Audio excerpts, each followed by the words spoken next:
I mean, if you don't get shivers from that, I feel bad for you. You know, Music and Words United is only possible because of viewers and supporters like you. So please subscribe or you're going to make Mark cry. Hello and welcome to another episode of Music and Words Unite. I am your co-host Troy, and with me I'm my friend and co-host Mark. How you doing, Mark? What's that? Yeah, hello. And today we are doing another album review, and this time it is for, hopefully I'm saying it right, Gaucho? Right? Oh, yeah. Gaucho by Steely Dan. Are you going to grab yours? Okay, we got some original pressings going here. Look at that. All right. Yours is blurry, but that's okay. Oh, yeah. Okay. Yeah, that's all right. Is that better? Not really, but we know what you got. Okay. Oh, right. Okay. Oh, yeah, it is really blurry. Yeah. Wow. Yeah, right. Oh, yeah. What the hell? All right, whatever. Well, Man. Yeah, so if you're new here, welcome. Thank you. Mark and I are some music nerds who love talking about music and listening to new stuff and new old stuff and stuff that's new to us. And for example, this album is new to me, but not new to Mark. So I've never heard it before. And I went and got the vinyl and listened to it, I would say 10 times, took a bunch of notes. And now we're going to play clips and we're going to do somewhat of a reaction / really a deep dive album review / podcast on this album, Gaucho by Steely Dan. Now, Mark, we have done one other Steely Dan album, which I didn't hear before either, which was Asia. And when we first did that episode, I did like the album. I did. But I think I've grown to like it a lot more since the episode. Mm-hmm. And you know what album is good? When you do an episode on it and then you keep listening to it more, you know? So so there you go. So what was the extent of Steely Dan that you knew before that? Just like some of their hits? I had heard Hey 19, I had heard the hit songs, you know what I mean? But okay. Yeah, I'd heard, some of those songs, but that was like about it. In the Years, like stuff like that? Yes, I'd heard that song, yeah. Okay. So the big singles, but other than that, never heard the album, so excited to talk about this one, Mark, because 10 listens and notes and everything. I'm ready to give my pseudo reaction and review of it and hear what you got to say about it. What did you like? Is there anything you didn't? I don't know, but and I'll say the same thing. So let's talk about this album, right? This album came out in 1980. I did some research on it. Mm-hmm. November 21st, 1980, actually. It was the most expensive, troubled, and meticulously crafted album at 37 minutes, 7 tracks. You got to love that, man. Around 40 minutes.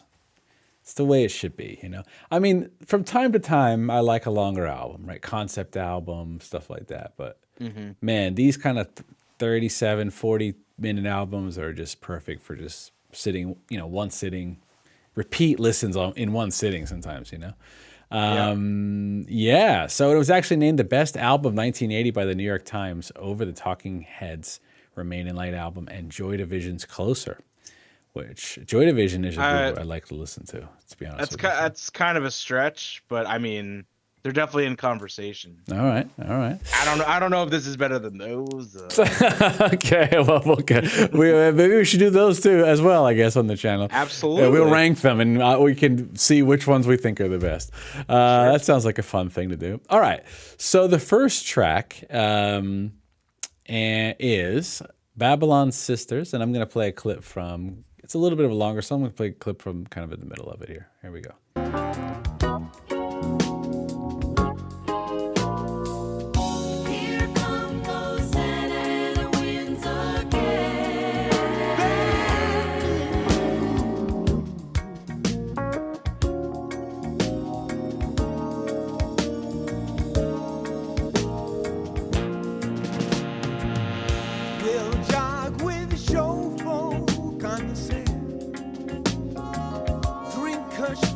From a shell, San Francisco, show and tell.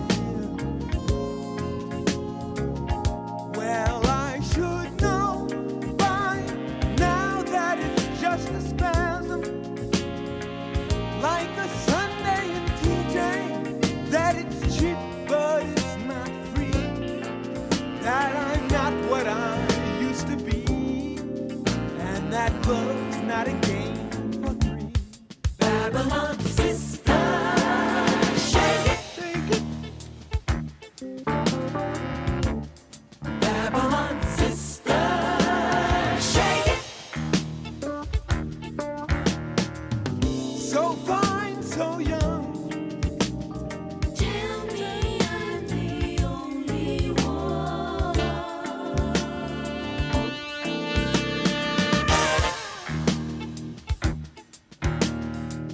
right.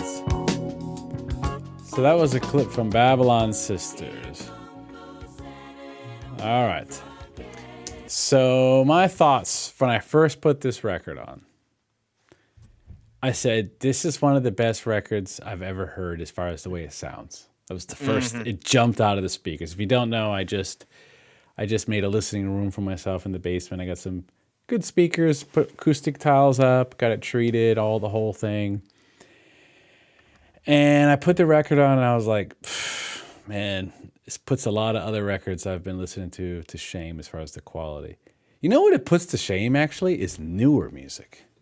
And I don't mean to sound like an old man because I am getting old, but I listen to a lot of newer records. I'm like, that sounds good. But then I put this on. I'm like, oh my God, it sounds like 10 times better than a lot of new stuff. I don't know what's going on. Like the better, and I'm not just talking about new vinyl. I'm talking about streaming and everything. It's not even a vinyl conversation. The point is though, the song sounds incredible, and the whole album sounds just as good. I mean, it sounds incredible. What I love about this song is the Purity Shuffle, for what I've learned from learning about Steely Dan so far. The groove is just sick, man. The groove is sick. I love the background vocals, the female background vocals. Yeah, this song is a grower. It's kind of like a reggae groove, almost in a weird way. You know, it reminds me of that. I thought that was kind of cool. And the whole idea of like Babylon Sisters and Babylon, I've heard like reggae songs refer to that. And so I think they're probably inspired by some reggae on this tune. And I was looking at trying to see who's playing the instruments on this one. And of course you have Donald Fagen on the vocals and Bernard Purdy on the drums. But then you have, Chuck Rainey, Don Grolnick, hopefully I'm saying that right. Yeah. Steve Kahn, and you got tenor sax, you got trumpet, you got percussion, you got bass clarinet, you got 2 different people playing that, and you have a bunch of people on background vocals, and the sound that they come up with for this whole record, but this song, it really sets the tone for the whole record, right? You're about to just listen to something that's kind of chill, but also one of the things I love about this album, and I guess some of the songs on Asia, is it's kind of a dark album, actually, lyrically. Which, me, I kind of like dark lyrics. In fact, I sat my wife before we recorded tonight. I said, "Oh, listen to a couple songs from this album I'm going to review today." So I played her "Hey 19," and I played her what was the other song I played her? Time Out of My Mind. Time Out of Mind. Yeah, Time Out of Mind. Sorry. And she's like, "Oh, it sounds really good. What is the song talking about?" And I'm like, "I think it's kind of not happy." She's like, "Oh, it sounds kind of happy." And I'm like, "Yeah, I don't really think it's happy." But anyway, she's like, "You love that kind of music." I'm like, "Yeah." So I just love darker lyrics or sadder lyrics. But for me, this one, it seems like, I'm going to just go to my notes here. Yeah, it seems like it's talking about, potentially someone older. I think a lot of the theme of these Steely Dan songs is talking about older men and older guys. Maybe, I don't know how old they were at the time. I don't know if it was talking about someone that they knew or just taking inspiration or talking about themselves. I don't know. Do you know the age of those guys around this time, 1980? I would say probably 1980, so probably in their 30s at that point. Yeah, because they don't seem that old compared to like the guys that are talking about in these songs seem older. Like, I don't know. All right, Donald Fagen was born in 1948, so he would have been like 32-ish. Okay, yeah, not that old then.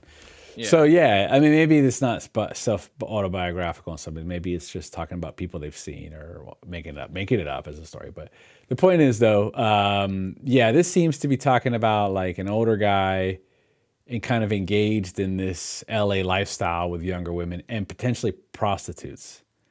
Because the whole idea of Babylon Sisters, right? Like Babylon in the Bible was talking about degeneracy and the fallen people and things like that. So what I get out of it is talking about a guy who's kind of getting with prostitutes, right? There's a lyric that talks about cocaine in this song, which is referenced as cotton candy. from what I learned. And also the term jungle music is something that an older guy at that time would have said, most likely. Yep. So I think it's definitely like talking about an older man. And what I get out of this stuff is not that this behavior is promoted in any way in these songs. It's almost looked on as like, the way I interpret it, as like a sad tale, a lot of these songs, you know? Yeah, definitely. And this is just set, it's the same with on Asia, the track 3, the really big song on that one. Deacon Blues. Yes, that's like one of the best, like as far as best songs, as well as the lyrics to that, right? The lyrics to that are amazing. Right. So for me, Mark, I really like this song. Definitely a great tune on the side. What did you think about this one? Yeah, I mean, I'm not gonna say like the first side of this album absolutely crushes the second half, but like these first 3 songs are just absolutely legendary. Like Yeah. spoiler, but yeah, man. I mean, so some background on this album, like it was made 3 years after Asia. So Asia was 77, this was 80. And they basically took those entire 3 years and like spent it in the studio trying to make this album. It was just like, I wouldn't call it a disaster, but I would just call it almost like a nightmare with like how perfected they are with like and meticulous with the recording. It's like notorious throughout history that the two of them were just like, they would throw away entire takes if they didn't like, one part of the drumming, or something sounded just off in any part, or they were out of key or whatever. But this, like, most of the musicians that they brought in on this album are like pretty much the same from Asia, minus a couple people. Like Chuck Rainey's on a couple songs, Bernard Purdy's on a couple songs, Steve Kahn plays guitar on like 3 of the songs, Tom Scott, the saxophonist, Randy Brecker, the trumpeter. It's just like they just pretty much brought all the same people back and added a few more people. So it's kind of like Asia Part 2, in the fact that like you're basically hearing like almost the same band again, minus a few people. Right. Which is really cool. And the fact that like these people came back again after, I'm sure recording Asia was probably a nightmare too with how perfected they were. Right.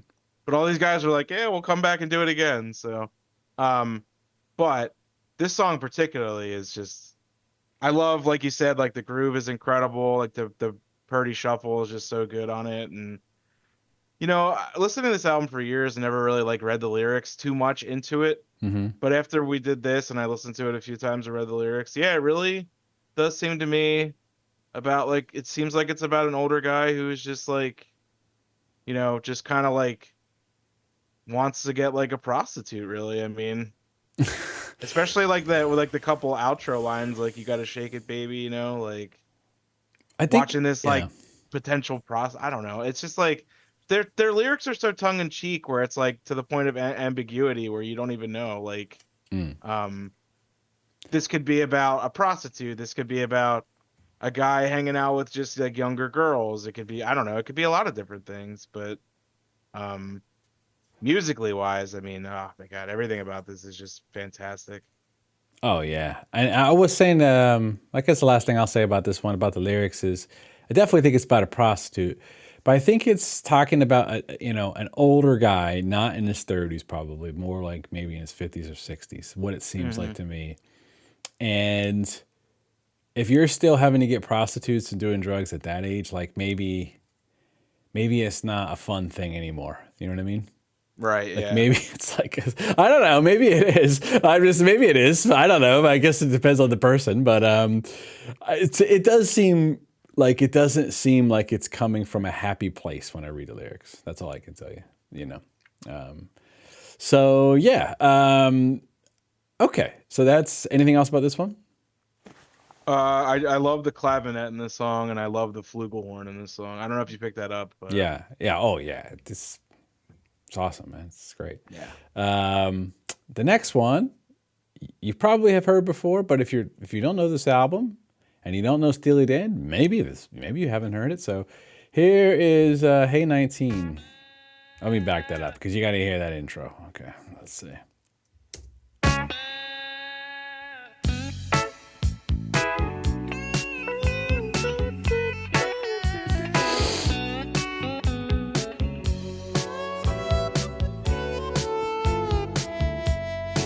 Such a timeless song, man. Oh yeah. Way back when in '67, I was a dandy, yeah, my kind. Sweet things from Boston, so young and wheeling. Moved down to Scottsdale, where the hell am I? Hey, 19. No, we can't dance together. We can't dance together. Can't talk at all. Please take me along when you slide on down. Hey, 19, that's Aretha Franklin. She don't remember Queen of Soul. Hard times befallen the soul survivors. She thinks I'm crazy, but I'm just growing old. Hey, 19.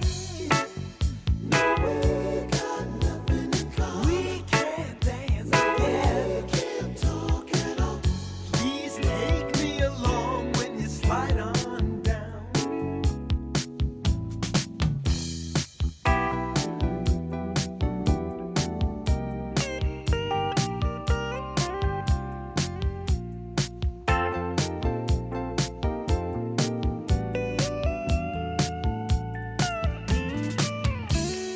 All right. So that was the first couple minutes of Hey 19. I mean, obviously I heard this song before, but not like in my listening room, not in the same setting. It's definitely a different experience than hearing it on the radio or something. Yeah, I mean, it's just one of the best Steely Dan songs I've heard so far. It's up there. It's got everything, right? It's got the great guitar playing. It's got, I mean, I read in the research here that they actually invented a drum machine for this called the Wendell or something. Yeah. And it was like they pretty much invented a drum machine. They're going all out for this, I actually read that this was at the time the most expensive album ever made, which is I believe that. quite interesting. Yeah, I mean, just listen. Let me play a little bit here. This part. Make tonight a wonderful thing.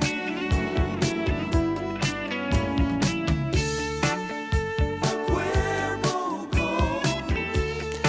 The guitar playing, and the background vocals in this song are like 11 out of 10, man. They're just like perfection, pretty much. Especially when that part kicks in.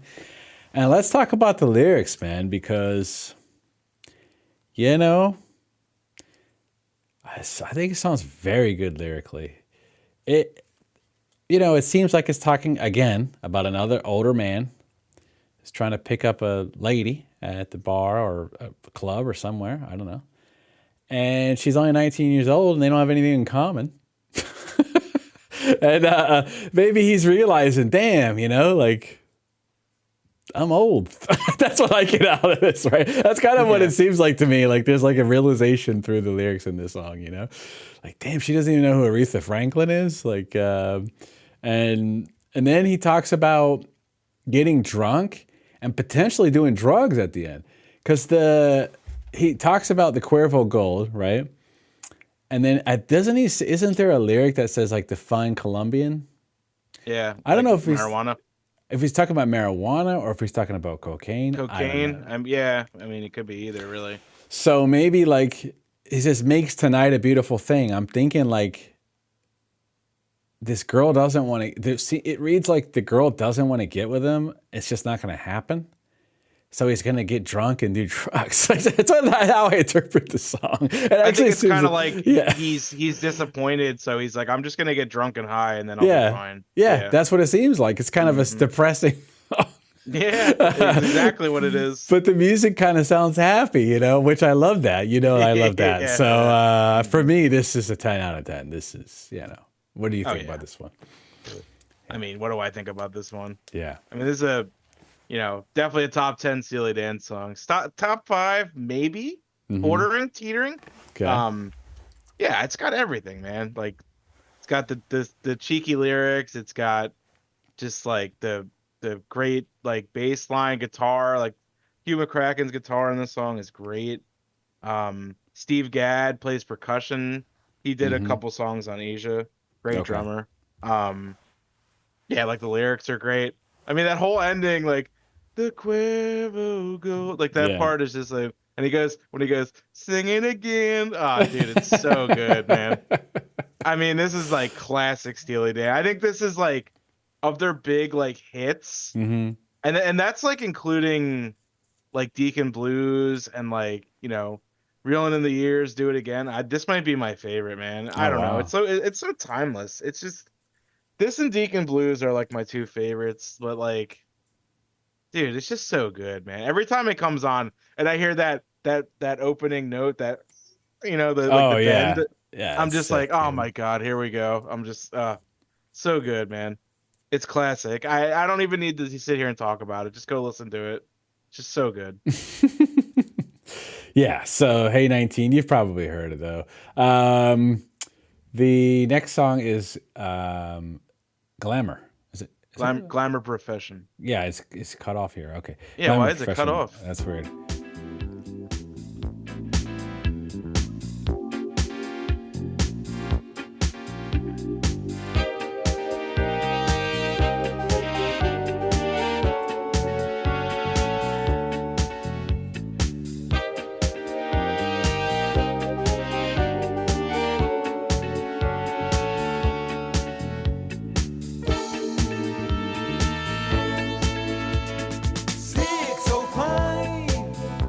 Outside the stadium,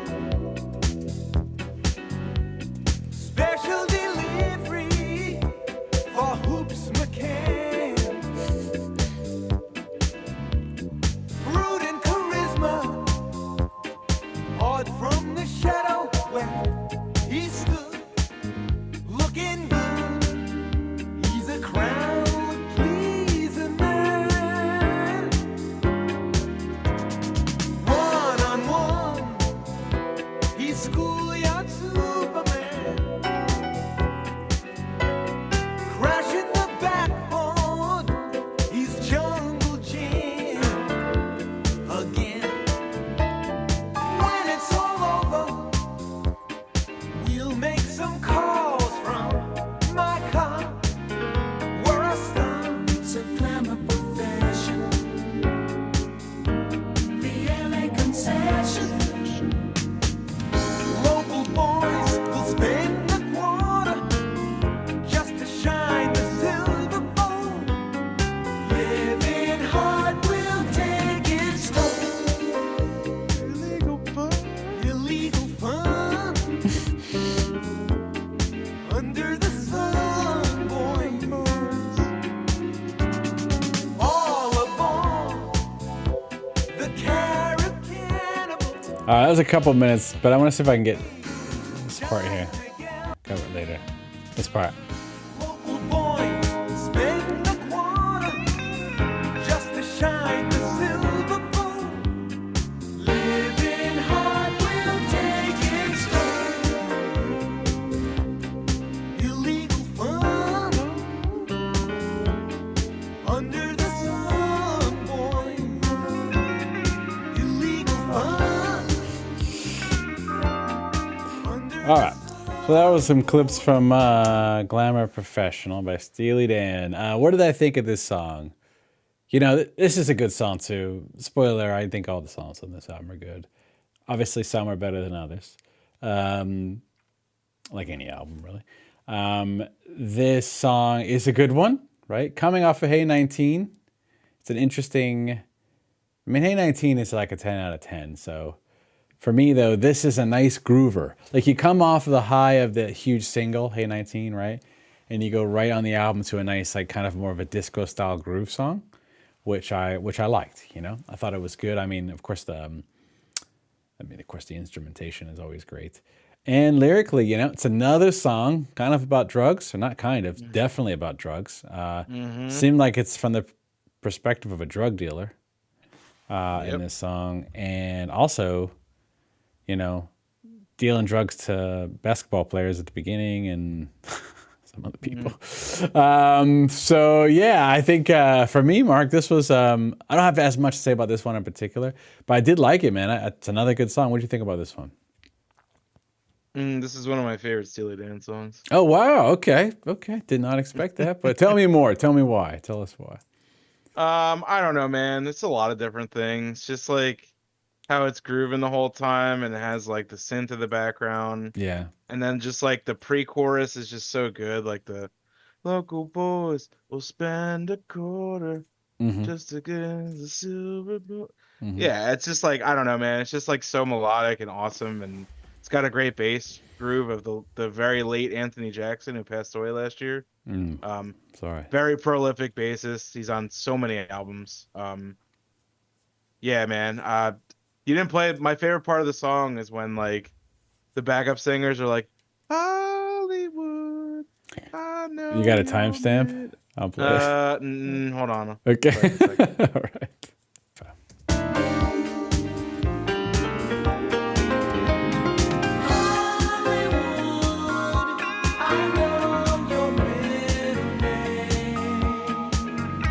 I mean, if you don't get shivers from that, I feel bad for you.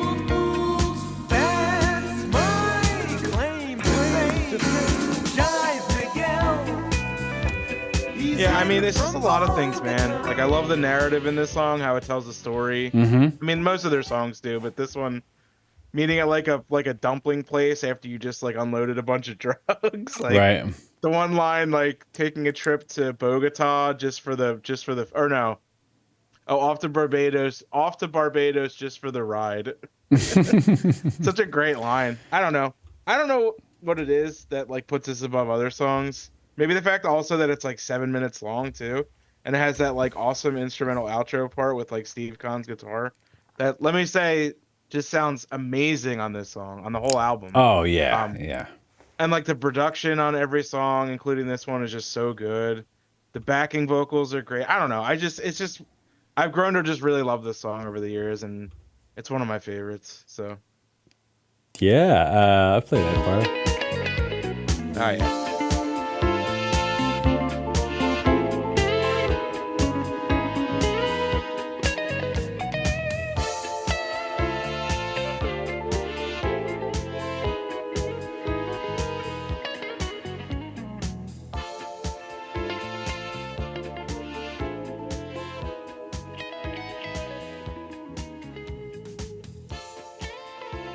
All Yeah, right. and, to talk about just real quick about that, I didn't realize until I read recently that they used the drum machine on this song and two other songs, Okay. but they only used it just for the simple beat. They didn't use it for like the fills or anything. So, Right. which is very interesting that they did that. That's how like meticulous they were with this. But, yeah, amazing song, one of my favorites. All right. Cool. Yeah. The next one is the title track, Gaucho. So play a clip from that.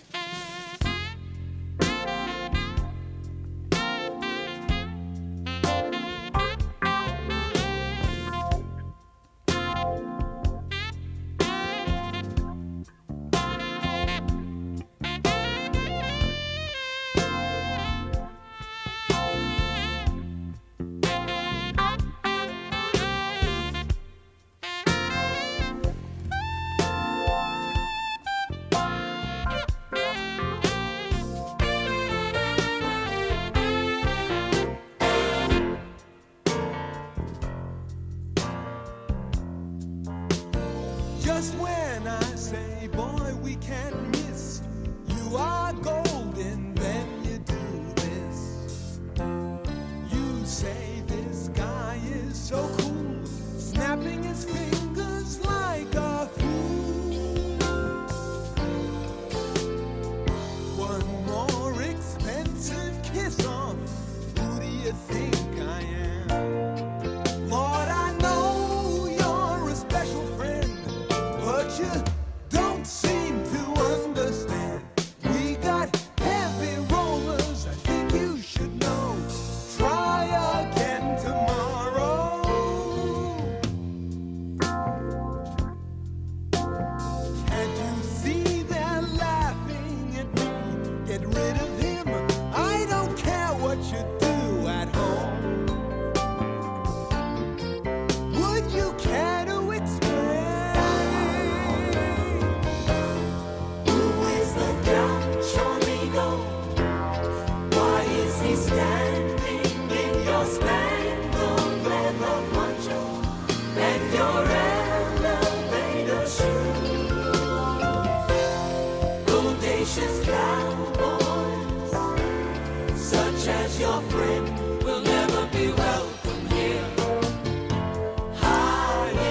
All right, Mark. For me, this song is a total builder. Like when it first starts off, I'm like, it's not as good as some of the other ones on the album. But then as it keeps going, when the female vocals come in, that little part where she says, "Such as your friend will never be welcome here," high in the custard dome. That part, that melody right there is so freaking good. And then when the sax comes in after that and the build, this song I ended up really liking. Very interesting lyrics, very ambiguous. I was reading this song and I'm like, what is this song talking about? Because it seems like, I got to be honest with you, it seems like it's talking about someone having a gay lover. That's what it reads to me when I look at it. Oh, wow. And the other people don't accept him. Now, that's one interpretation. The other way I could think about it is just someone that's not accepted in your social circle. But when it says, just when I say, boy, we can't miss, you are golden. And then you do this. You say this guy is so cool, snapping his fingers like a fool. One more expensive kiss off. Who do you think I am? Lord, I know you're a special friend. That phrase special friend is alluding to me. Okay. But you don't seem to understand. We got heavy rollers. I think you should know. Try again tomorrow. Can't you see they're laughing at me? Get rid of him. You don't even know. I don't care what you do at home. Would you care to explain? To me, it reads like some kind of gay, either friend or lover that you don't want around. The other interpretation, I guess, is if it's not about that, it's about a friend that people don't want around. I don't know. That's what it seems like to me. I always took it as because like, I don't know if these two were like big junkies in the 70s. It seems like they were, but it was like, junkie people they didn't want around. So they're like, trying to get rid of them. Like, don't tell me he'll wait in the car, look at you, holding hands with a man from Rio. Would you care to explain? Right. And then what was it? I'll drop him near the freeway. Doesn't he have a home? You know? Oh, I see. Yeah. Could be Not necessarily like a homeless person, but maybe like a junkie. Like they're just always around, or like an unwanted friend that's always around. Right. Yeah. I think that's pretty fair to assume. Yeah, okay. But the song is good, man. I mean, for me, it's not as good as some of the other ones, But I'm telling you, man, that chorus, I love that chorus. It's one of the best choruses on the album for me, actually. I think it's very good. So what do you think about this one? Yeah, I like this song too. Yeah. Like I said, going into this, I think the first three tracks, like the first half is just like overloaded, personally. Like the first three tracks, I think are just like absolute bangers after bangers. Not saying that this side is not bad, because this side is still very good. This song is definitely one that grew on me over time, because I think the first time I heard it, I was kind of like, it's just like kind of like had like a weird rhythm to it, like with like the pre-chorus and stuff, and like the sax and everything.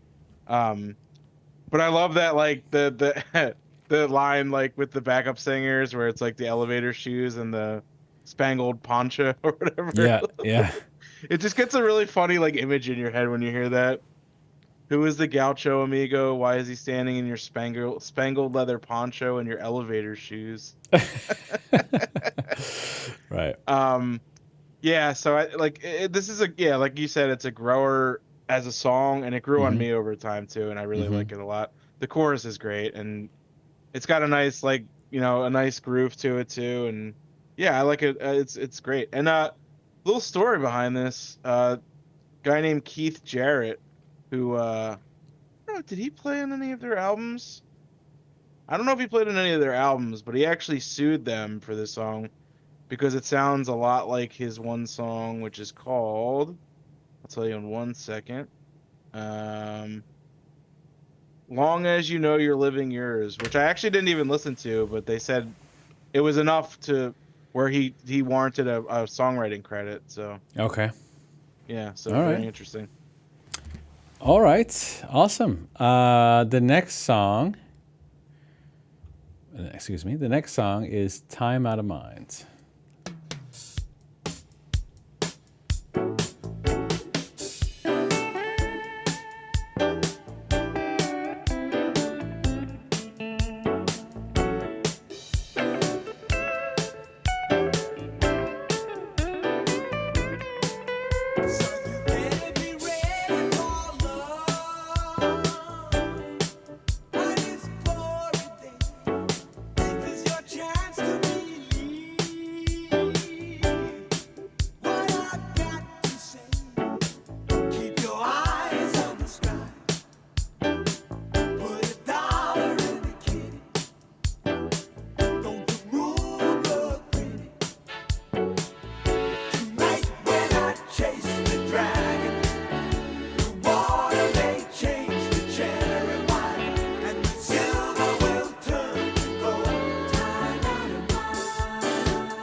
Oh man, all right. That was like over half the song. So that's "Time Out of Mind" by Steely Dan. A clip from it. I really like this song, man. This is one of the 2 songs I played for my wife tonight, to give you an example. I'm gonna save the lyrics for the end, but the music, man, it's kind of like a pop song in a way. But like a really, really good pop song. Just like super musicianship and production and everything. But that bridge that we just kind of stopped there. It's incredible. And that chorus is awesome. I love the female background vocals on this song. Every song they're great though. Every song they're great. But I mean, yeah, I mean, I guess I'll talk about the lyrics. Lyrics are very interesting. It's one of the lyrics which, when I read it, I didn't see it as, I mean, it's definitely talking about drug use, but I didn't necessarily see it as talking in a negative light. Now, that doesn't mean it's talking about it in a positive light, but the other ones were kind of about this, like an older guy who's, hitting on women, and then he realizes, like, there's some depressing angle to it. This one kind of seems like someone's doing heroin. That's what it seems like. And when I was looking up the lyrics, and then I looked up some specific phrases that I wasn't that familiar with, like chasing the dragon, slang for smoking heroin by heating powder on foil, mystical sphere direct from Lhasa. And then it says black tar heroin in ball form, Lhasa being a known opium trafficking region. And then some people interpreted the water changing to cherry wine references potentially the ruby-colored paste created when diluting black tar heroin and silver when you mix it with water, I guess. And silver turning to gold as aluminum foil burns amber during heroin smoking. So, yeah. So this song is talking about smoking heroin, basically. Definitely. And I think the song is really good. I've never smoked heroin. I wouldn't promote it. But I'm just saying, I think the song is very good. And it was the first one that I was like, maybe someone's doing this and they're enjoying it and they wrote a song about it. That's what it seemed like to me. I don't know. So what did you think about this song?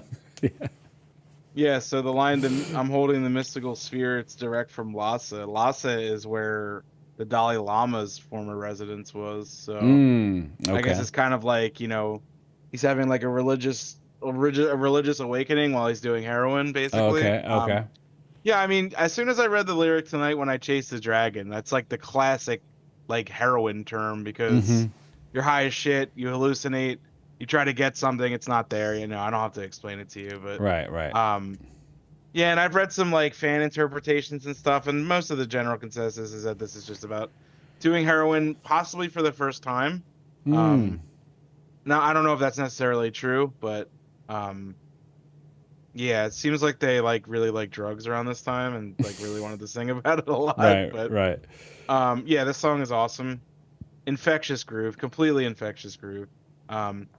So Jeff Porcaro played drums on this. You know Jeff Porcaro because you've been listening to Toto a lot. Yes, yeah. He is one of the original members and the drummer of Toto. So, along with his brother, I think both of his brothers were in that band as well. Yeah, this is actually, I think, the only song where all of his drum parts are used for the entire song, which is also very, very interesting. Wow. Yeah. But yeah, this song is killer. Super infectious groove. Love everything. I love the chorus. I love the bridge. Michael McDonald singing backup. You can barely hear him though. But yeah. Yeah. I mean, this song's a banger. I think this is, spoiler, the best track on side B. Okay. All right. Yeah. Excellent song. I think there's one that's slightly better. I actually do. Do you? Yeah. But we'll get there. All right. I'm here for it. Okay. But yeah, I love this track though. It's a great track. Okay. The next one is My Rival.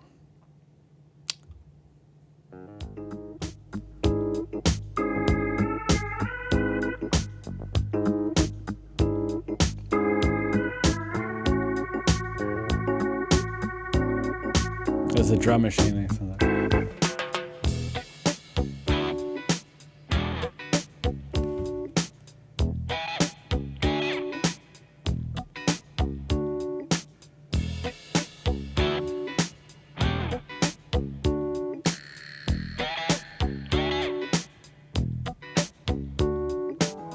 The wind was driving in my face. The smell of prickly pear. Show me my ride. The milk truck eased into my space. Somebody screamed somewhere. I struck a match against the door of Anthony's bar and grill. I was the whining stranger, a fool in love with time to kill. I've got detectives on his case. They film the whole charade. Show me my ride. He's got a scar across his face. He wears a hearing aid. Sure, he's a jolly Roger until he answers for his crime. Yes, I'll match him win for win now.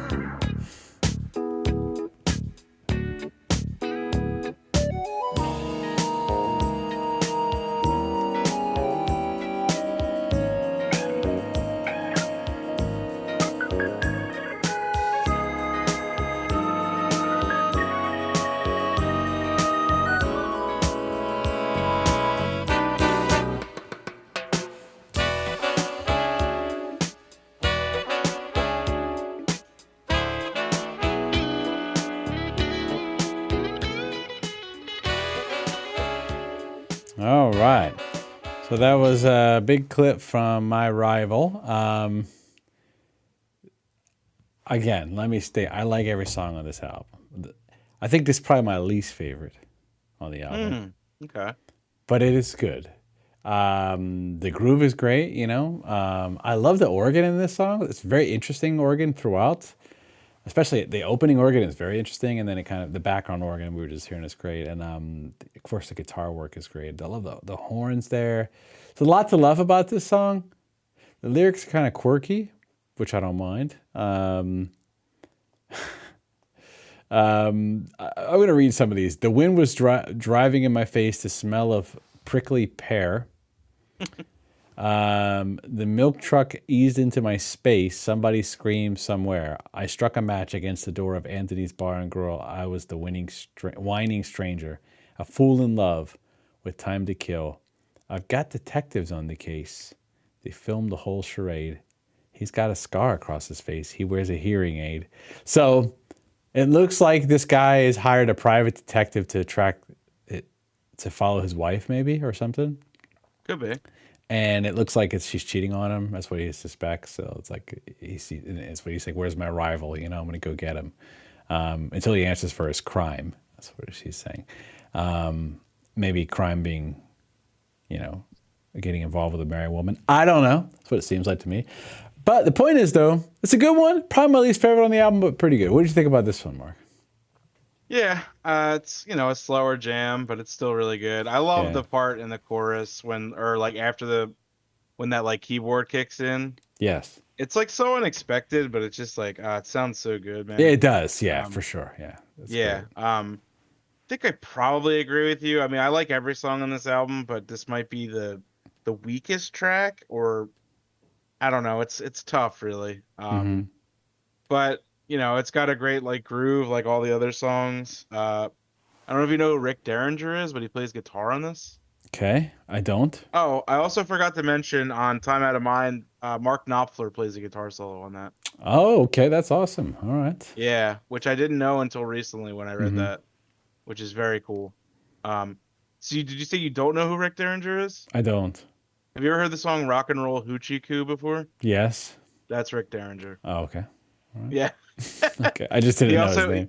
He also worked with the Winter Brothers, Johnny and Edgar. I don't know if you're familiar with either of them. But, yes, but not familiar, but I know who they are. Okay.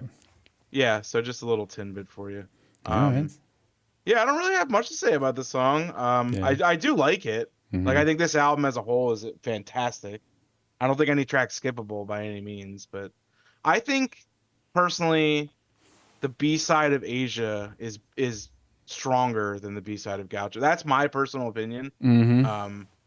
Um, many people might fight me on that, and that's fine. But um, I don't know. I'll take Josie and Home at Last, and you know, over a couple of these tracks. But Peg is on the B um, side too.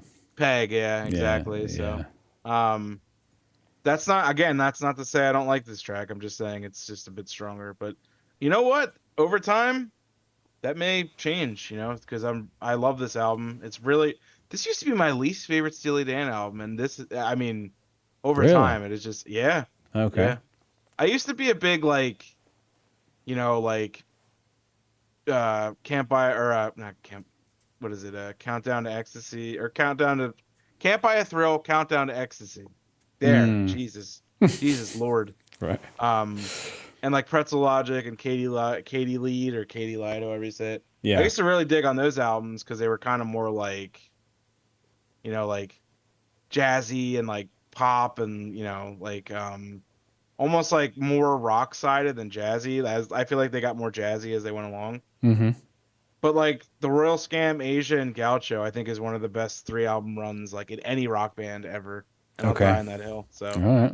so you're gonna have to listen to the Royal Scam eventually because that is an amazing album as well. So, Okay. Okay.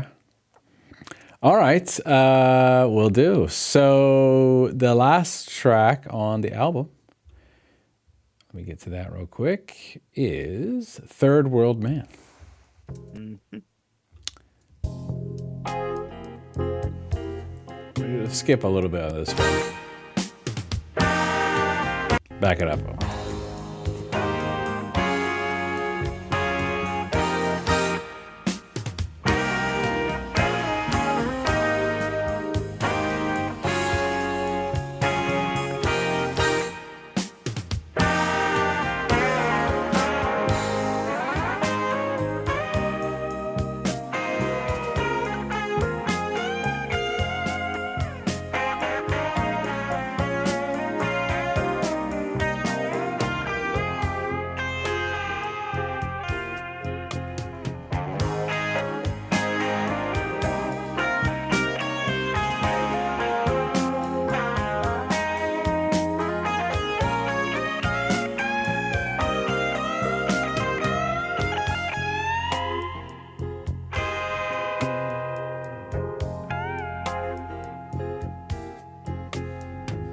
Soon you'll throw down your disguise. We'll see behind those smiles. By and by, when the sidewalks are safe, All right. when he's crying out, I just sing that. This is a clip from Third World Man. So, Mark, this is my favorite song on side B. Okay. I must have repeated this song. When I was listening to the record, especially today, again, prepping, I repeated this song like 4 times in a row, just so you know. I love this song. And that guitar solo is just like an 11 out of 10 guitar solo. Yeah. I love everything about this song. I love the groove. I love the vibe, the guitar solo, the vocals, the lyrics. Seems like it's talking about someone with PTSD, maybe like a Vietnam War veteran or something.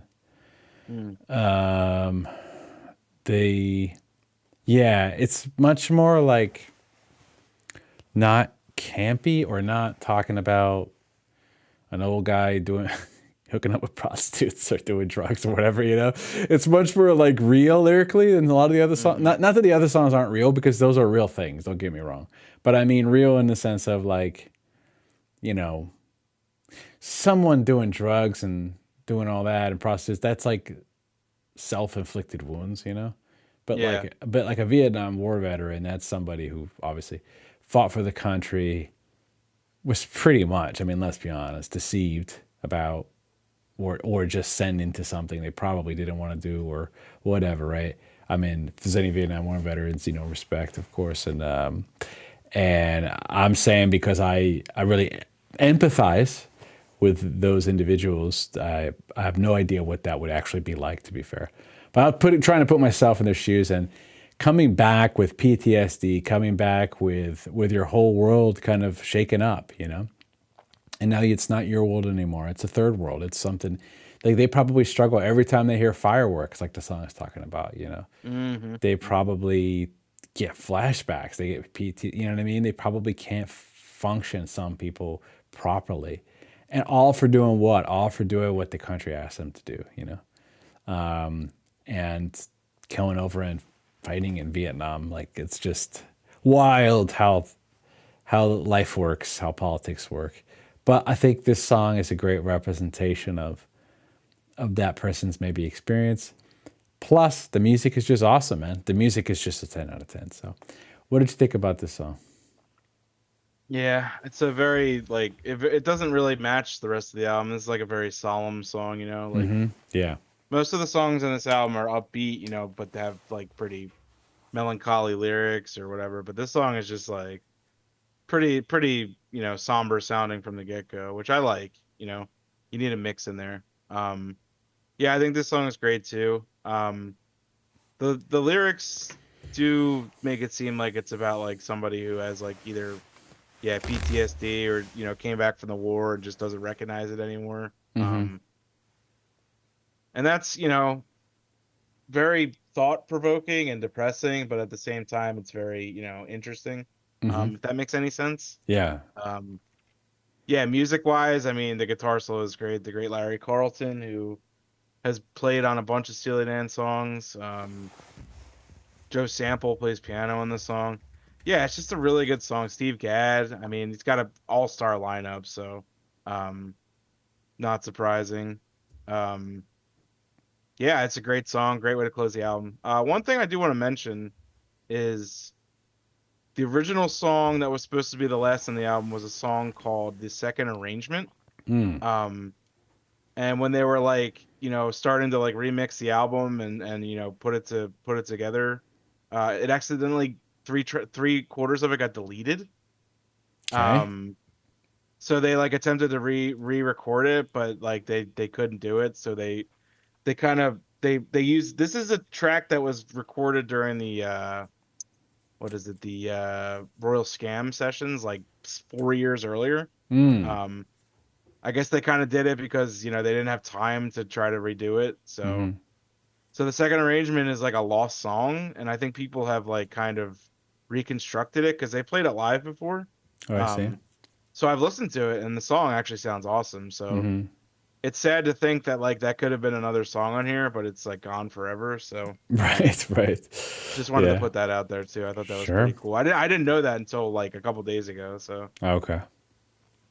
Cool. Yeah, well, that's the album, so highly recommended for me, Mark. I really liked it. now, Yeah. now, did you like it more than Asia?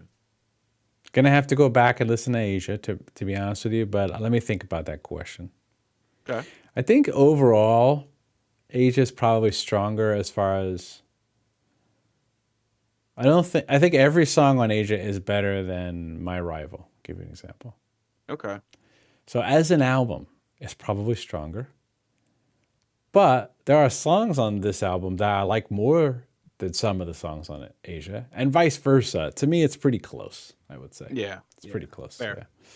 Yeah. They're pretty similar in sound and Yeah. subject material, I think. So Yeah. But yeah, both amazing albums. And yeah, so well, if you're still Very cool. watching, thank you. If you're still watching, please give us a like. If you like the episode, let us know what you think of this album. What are your favorite songs? If you never heard it before, go listen to it. Let us know what you think. We actually have a free music club. It's our big community where people that watch our channel, they go in there, and it's on Discord. And we talk about music and share music with each other and stuff like that. And it's big fun. So check that out. The link for that will be in the pinned comments. And last but not least, only about 5% of the viewers are subscribed. So we really help the channel. Plus, I'm sure there's more content in the future that you might like, and probably, I would say almost most definitely more Steely Dan content if that's what you're here for. So, all right, well, thanks again, Mark. And until next time, Always a pleasure. see you later.